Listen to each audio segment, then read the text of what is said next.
Day 3 with Russell Brand. See it first on Rumble. Bill Gates is a lead investor in biotech companies that patent food. Vandana Shiva is a great friend of our show and a great mentor of ours, and she talks continually about the negative impact that Bill Gates has had on her country, India, and on many countries in the continent of Africa.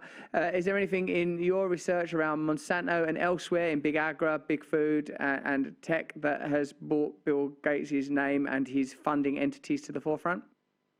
Very much to the forefront. I've done a lot of reporting on Bill Gates and the Gates Foundation, particularly focusing on their campaign to expand industrial, chemical-intensive agriculture in Africa. So they've spent about $6 million on that effort under the banner of the Alliance for a Green Revolution in Africa. And this is despite no evidence showing that it's achieved anywhere near the things they wildly and boldly promise about feeding the world and helping the poor.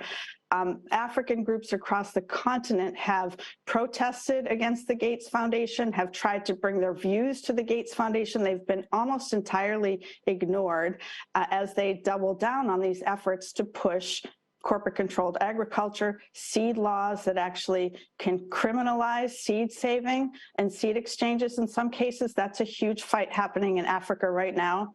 And I've also written about, what is Bill Gates' food agenda in plans to transform our food system, which he talks about all the time under the guise of helping the climate and feeding the poor. But really what it's about is monocultures, patented foods, and ultra-processed foods, and this push for techno foods.